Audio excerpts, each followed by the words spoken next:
Autolite and its 96,000 dealers presents Suspense.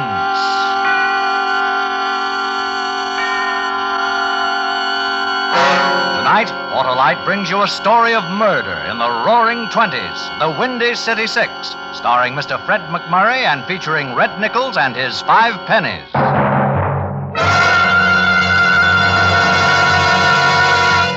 Before our play begins, here is a word about Autolite from our good friend, Harlow Wilcox. Well, hello, Senor Wilcox. Greetings, Pepito, my popular purveyor of potent and peppery plates. How goes? Who knows? I am too filled with excitement like an Autolite Stay Full battery is filled with quick, dependable starting power and long life? Si. Well, why the glee, my merry muchacho? Could it be your Autolite Stay Full, the battery that needs water only 3 times a year in normal car use? Si, amigo. Because with it, I never worry. And what's more, Pepito, the Autolite Stay Full gives longer life, as proved by tests conducted according to accepted life cycle standards. This is longer than my father's siesta? There's no siesta with the Autolite Stay Full, Pepito. Those fiberglass mats protecting every positive plate prevent shedding and flaking, and keep the Stay Full power-filled for you. For me? Sure. You and every motorist who visits his neighborhood Autolite battery dealer for an Autolite Stay Full, the battery that needs water only 3 times a year in normal car use. Because you're always right with Autolite. And now, with the Windy City Six and the performance of Mr. Fred MacMurry, Autolite hopes once again to keep you in suspense.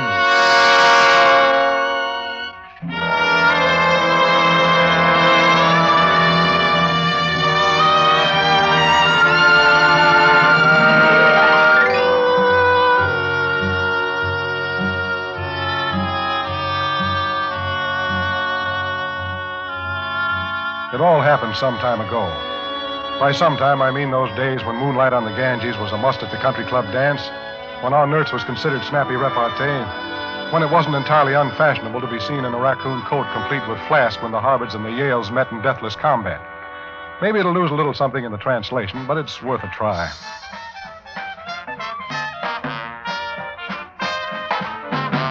Anyway, as it happened, we were playing in a little pad on Oriole Street. Crazy Jack Fisher's High Hat. It was a speak, but then what wasn't at that time? When the breeze was off the river, you could hear the riff notes of the Windy City Six blowing uptown. Reading from left to right, there was Corny Peters on horn, Rip Jackson on alto, Thurber Jones on the licorice, Tinkle Hobson on the Baldwin, Red Moore slapping, and me on the skins. I'm Carstairs Hamilton, sometimes known as Rimshot, but more often as Ham. So we'll keep it that way.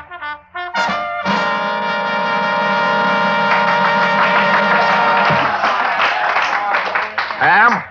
Yeah, Corny? You booted the beat 3 times in that last set. What is it? Well, every time I slide a glimmer over at that skirt of table 13, my ticker skips a beat. Maybe my sticks caught the fever. Oh. Well, those 2 playboys with her are Bull Hurley and Red Rock Sparrow. You get ready to whistle again. They want to talk with you. Talk with me? That's what they said. Go on now. Keep the customers happy. Oh, okay, Corny.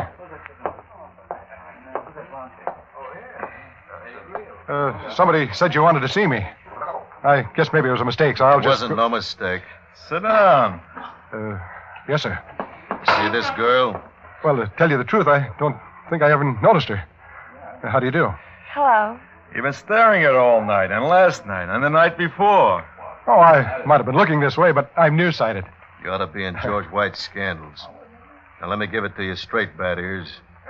We're taking care of this girl for a very particular friend. So lay off her, huh? Because if you don't, your poor old mother's going to have someplace to take flowers on Sunday afternoon. Your grave.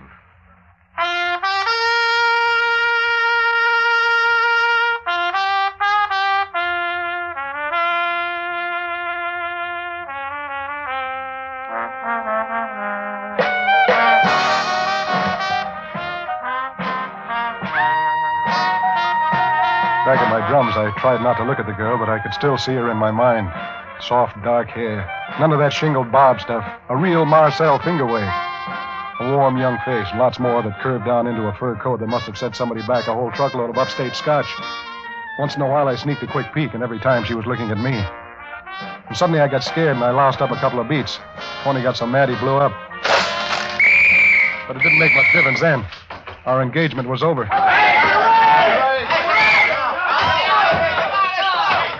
all, the Windy City Six broke ranks and went into Plan B. There we are, everybody.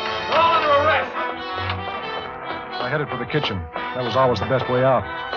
In the hallway, a small blonde guy was lifting a couple of shaking hands to his face, and his eyes grew as large as two hard-boiled eggs just before he got it. When I got out the kitchen door, I could still see that big, black-haired, vicious-looking guy peering out into the night, trying to see who it was that passed him in the hall while he was busy killing. I hoped he hadn't seen my face.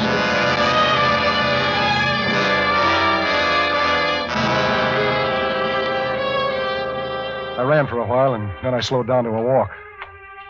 The first few snowflakes of winter were starting to fall, and the world was pulling on that Wonderland slipover. I turned my Chesterfield collar up around my neck and noticed I was still holding a pair of drumsticks.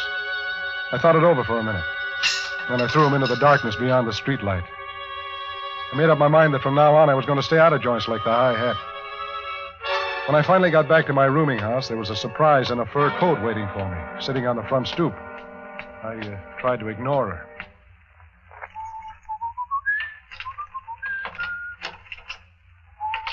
You blind or something? I suppose you get dozens of girls sitting on your step and I waiting for you. Hey. Huh? Oh, were you looking for me? What do you think I've been sitting out here in the cold for, selling subscriptions to the Police Gazette? Sit down. Won't you come inside? It's safer out here. I haven't forgotten the way you were looking at me at the High Hat. Oh? Say, tell me, how'd you get out of that raid so quick? How do you think? I was with Red Rock's Farrell. They don't touch him. Oh, yeah, of course. Mind telling me your name? Cora Lee. 2 E's. 2 E's, huh? That's pretty. Tell me, Cora, what do you want with me? How'd you find my place? Crazy Jack gave us the address. Farrell and Hurley sent me to get you. To get me? Look, I don't know anything. I didn't see anything. I told you I was nearsighted. 2040. They got a place up in the mountains. They decided to throw a holiday party. They want a band. Isham Jones was busy, so all you guys are being picked up. Huh? Oh, I lost my drums. Don't worry. They'll get drums. Let's go. Are you going with me? Somebody has to show you the road. Alone? Look, we can talk all about it on the way. And don't get any ideas, because I might send for reinforcements. And these reinforcements will make a Marine landing look like Isadore Duncan's finale. You got anything brave to say? I'll bet you I'm ready before you can count to 100. By twos.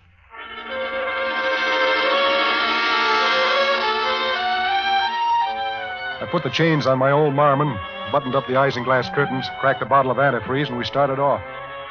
The snow was swirling down faster than ever and was better than 3 inches deep by the time we were 40 miles out of town.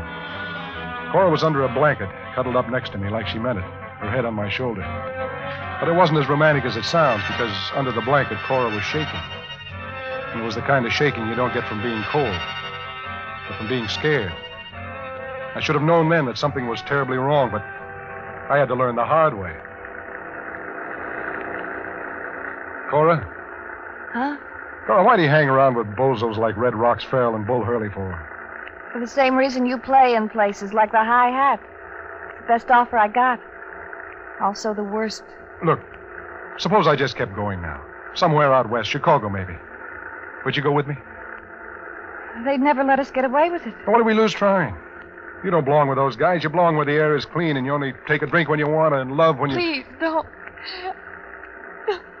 What's the matter? Did I say something wrong? Look, why don't you hit me on the head and throw me out and just keep going? Throw you out? Cora, I wouldn't throw you out to save my life. Oh, Ham, don't say that.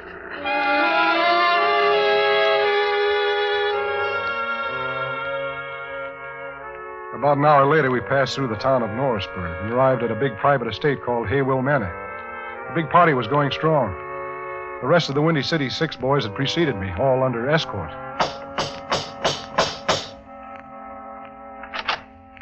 The man who answered the door was the one person I never wanted to see again.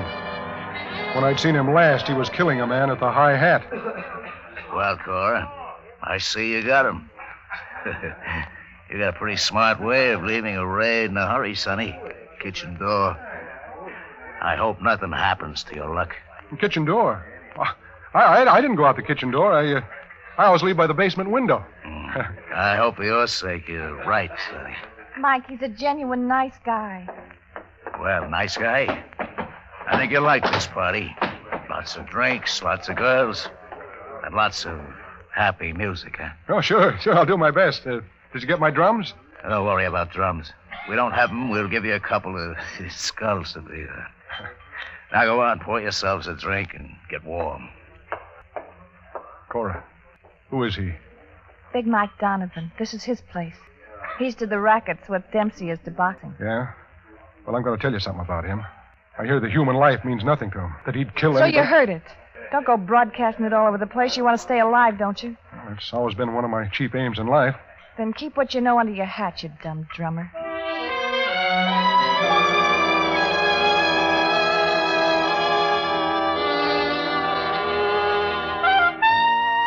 The party was big and it was bouncy. Cora was sitting in a corner looking scared. Big Mike Donovan, Bull Hurley, and Red Rock Farrell were gathered at the bar drinking an uncommon amount of liquor and looking our way every time they wanted to laugh. Thurber Jones began to get nervous, and his clarinet developed an off-key squeak. The three men put down their drinks and came over. Which one do you think it is, Bull? I got $10 says it's a saxophone player. He's got a shifty look. Yeah, I'll take the bet, because I don't think he's the guy. Which one would you pick out, Red Rock? Who else? The drummer. Yeah, he's afraid to look at us. I think you're wrong, too. I'm putting my money on the clarinet player. It's elementary. Every time he looks over at us, he shakes. Every time he shakes, he squeaks in the high notes. Are these the signs of a guy who don't know nothing? Maybe you're right, Mike. Look at him shake now. Hey, you, with the clarinet. Yes, Mr. Donovan? What's your name? Jones, sir. Thurber Jones. Well, Thurber Jones, me and Bull and Red Rocks think you're a lousy clarinet player. I'm doing my best, sir. We got an idea we can show you how to play it better. Come with us, huh? Well, I'll do better, sir, if you'll just... I said, come with us. Hey, wait a minute.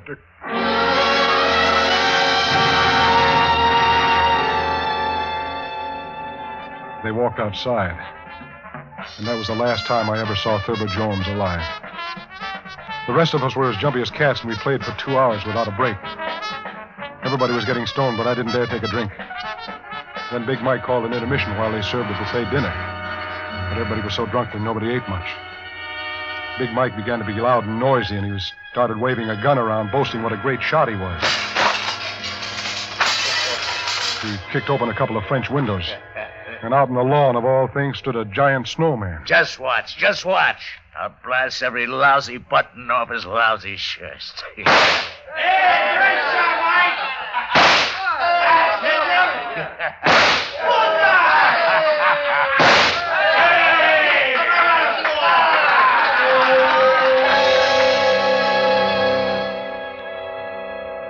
did it all right.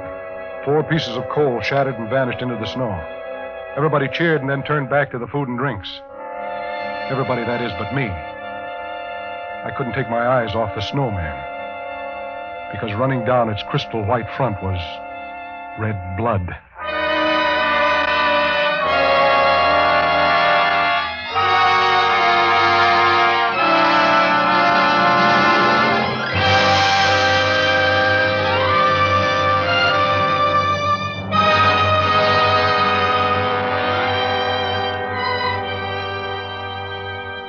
Autolite is bringing you Mr. Fred MacMurray with Red Nichols and his 5 Pennies in the Windy City 6. Tonight's production in radio's outstanding theater of thrills, Suspense.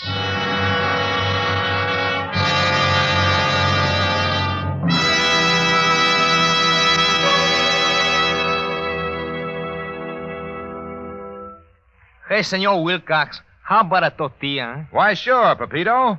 I'll always talk to you about that great Autolite Stay Full battery. How about a tamale? Why, wait till tamale. Today and every day, you'll get quick, dependable starts with the Autolite Stay Full battery, the battery that needs water only 3 times a year in normal car use. Well, enchilada, maybe? Your Aunt Chelada, your Uncle Manuel, and Grandpa, everybody loves the Autolite Stay Full. The battery that gives longer life, as proved by tests conducted according to accepted life cycle standards. Glass of tequila, senor? Fiberglass, Pepito, because fiberglass retaining mats protect every positive plate of the Autolite Stay Full battery to reduce shedding and flaking and keep the Stay Full power packed for perfect propulsions. But what is this in English? It means visit your neighborhood Autolite battery dealer for an Autolite Stay Full, the battery that needs water only 3 times a year in normal car use. And remember, you're always right with Autolite. And now, Autolite brings back to our Hollywood soundstage Mr. Fred MacMurray in Elliot Lewis's production of The Windy City Six, a tale well calculated to keep you in suspense.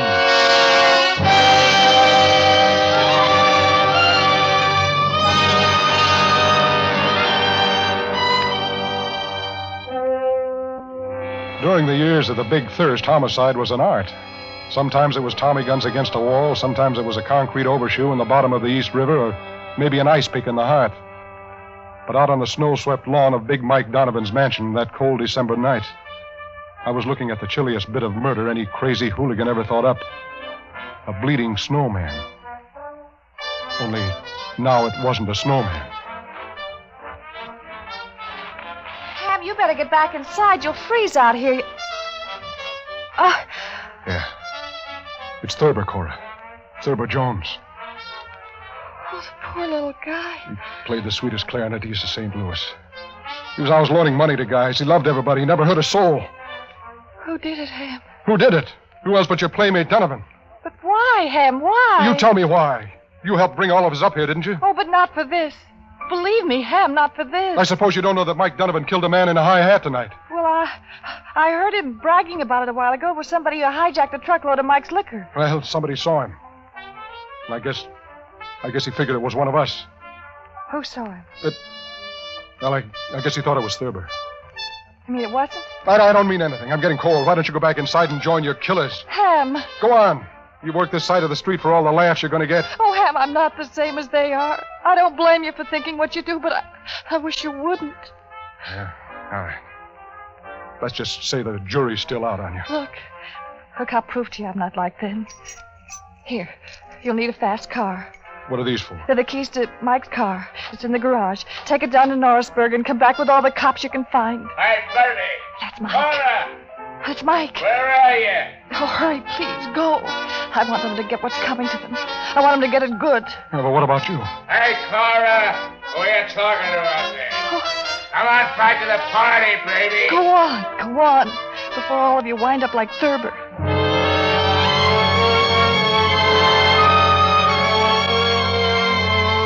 After she'd gone inside with Mike, I made a beeline for the garages and back.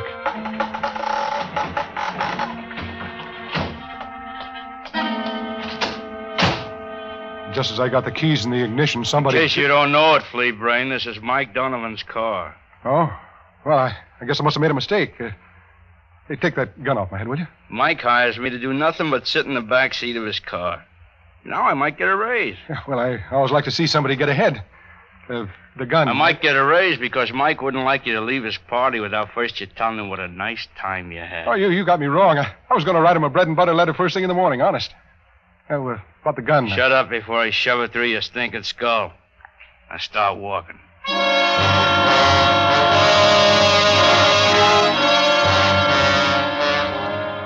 The next thing I remember was being kicked through the door of the big house. The party kept right on whirling. Nobody paid much attention. Nobody except the boys in the band, and they were beginning to get the idea. Slowly they stopped playing, and then people began to turn around and look. It reminded me of a ring of faces about to watch a hanging. What's this all about, Chick? The creep here tried to lift your car. He even had the keys. Where'd you get him? Well, I sort of found him. Hey, you can't do that to one of my boys. Shut up, you. I said, where did you get him? I told you I found him.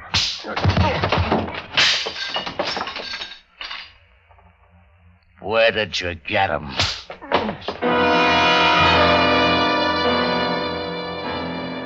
I didn't care whether I lived or died right then.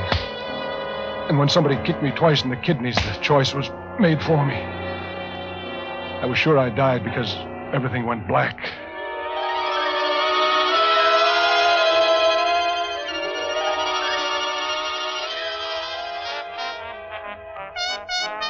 When I came to, I was still lying in the same place, and the party was still going on.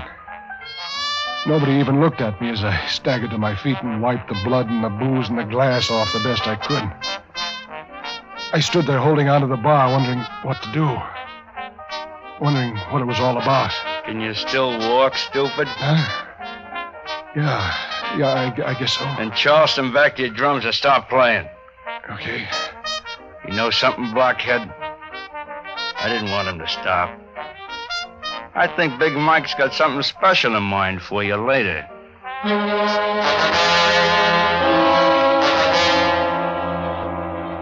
None of the boys in the band even looked at me when I got back to my drums and picked up the beat. Corny and Rip and Tinkle acted as if I were dead already. We played all through our sheets twice without a break. None of us dared stop. We knew somehow we were playing for our lives.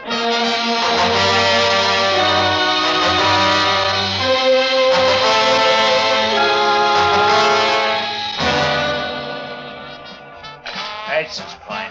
Eights is fine. Come on, Ivory. Make that 8. 5 sizzy cups on this one. I'll take it. Long about dawn, the party turned into a noisy crap game, and nobody paid much attention to our background music. Cora was with them, sort of moving in and around. I saw her whisper something in Bull Hurley's ear, and then later she did the same thing to Red Rocks. Then she sort of sauntered over by the band, not looking at us, but we all heard what she said. Boys, keep your eye on Mike Donovan. When he goes over to Red Rocks, get ready to move. It'll be your only chance to get out of here alive. Make it good. We all looked at each other and kept right on playing, waiting to see what she was talking about. Pretty soon it began to make sense. Are you dirty here? Making a pass at my girl. I made a pass at your girl, Mike? Just told me that you and Red Rocks both made passes at her. And I'm gonna break both of your necks. No, wait a minute, Mike. That's our cue, boys. Everybody up. Mike, Don't forget your music sheets. Boys, this way, out through this door. Yeah, I got it. Come on, boys. Phew. This air feels good. Yeah, it'll feel better 100 miles from here. Where's your car, Ham? it's right over there, parked in front. Come on. Yeah, I'll be right with you. Go ahead. Cora, Go on, get out of here. You'll never have another chance. I'm not going without you. Come on, Ham. Don't just stand there. I'll be all right. Yeah, for how long? One of those ready boys in there will start shooting his guns again, and you might get in the line of fire. What if I do? I deserve it for being so dumb. And we'll all be killed if you don't move. Well, Cora? I'd only get you in trouble. Yeah, I believe you, but I want to take you anyway. Come on. Ham, for God's sakes. Look, lady, tell him you'll come with him, please. Oh, Ham, I wanted anything but a dumb $35 a week drum player. Oh, I get it. Well, that tears it. I'm washed. But I never knew how wonderful a dumb $35 a week drum player could be. Huh? I'm coming with you. We all scrambled over to my Marmon and climbed in. Red and Rip in the back seat, Cora in front, me at the helm, and Corny on the crank. Come on, baby. What's the matter with it, Ham? Well, it's 10 below zero. Give it another whirl. For God's sakes, make it go, Ham.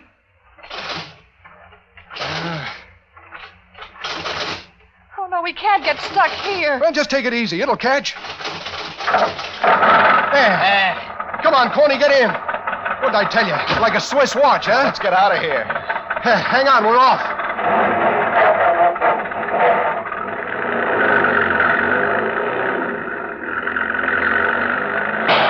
It's Mike. They're coming after us. Yeah. Anybody hit? No, but we're going to have to move faster than this. Well, don't worry. I've got her souped up to where she'll go 50. Hold on.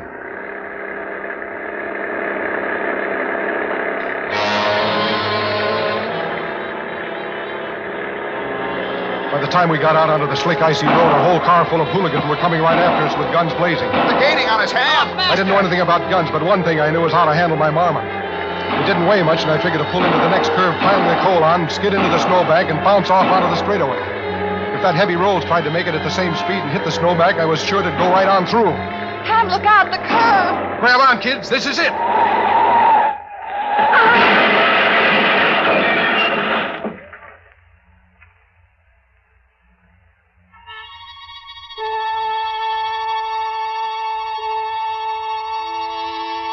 Several courses later, I fluttered an eyelid open and ventured a peek. Somewhere I'd miscalculated, because we were now stacked against a giant tree right on the edge of the road looking down into the valley. And down there, 100 feet below us, was a pile of something that had once been a rich, expensive automobile full of rich, cheap thugs. And around it, no one stirred.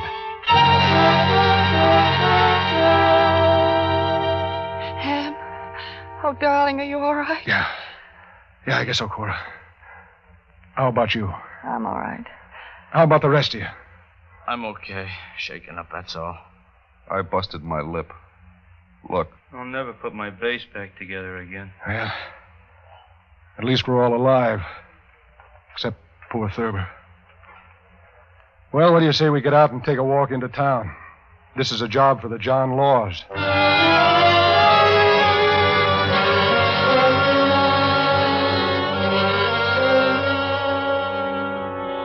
Well, that's the coda. It was the last engagement of the Windy City Six. We went out with a full arrangement and a big finish. It was in all the papers. Maybe you saw the spread. The boys on the front page, Mike Donovan and company in Vital Statistics, and Cora and me in the social columns. Yeah, we did it. Complete with old shoes and new rice. Oh, if you ever happen to get up Norrisburg way on a curve that turns on a steep hillside, with an old scarred tree looking down into the valley, take 5 and listen. Maybe you can still hear an old clarinet squeaking on the high notes. Or if the light's right, maybe you could even catch the pale ghost of a big gunman with homicide in his eyes, looking around. Looking around for a drummer who saw him kill.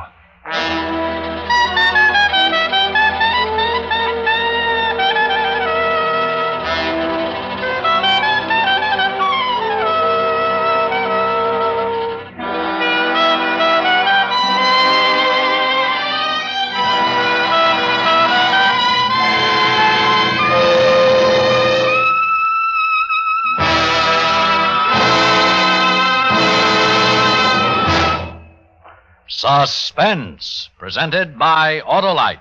Tonight's star, Mr. Fred MacMurray. Ah, Pepito, that was a great meal. And what's the matter, Senor Wilcox? I'm too full to talk. And if you could talk, Senor? Then I'd tell all about the more than 400 products made by Autolite for cars, trucks, planes, and boats in 28 plants coast to coast. These include complete electrical systems used as original factory equipment on many leading makes of America's finest cars. Electric windshield wipers, starting motors, voltage regulators, coils, distributors, wire and cable, generators. All engineered to fit together perfectly, work together perfectly, because they're a perfect team. So, friends, don't accept electrical parts supposed to be as good. Ask for and insist on Autolite, original factory parts at your neighborhood service station, car dealer, garage, or repair shop. Remember, you're always right with Autolite.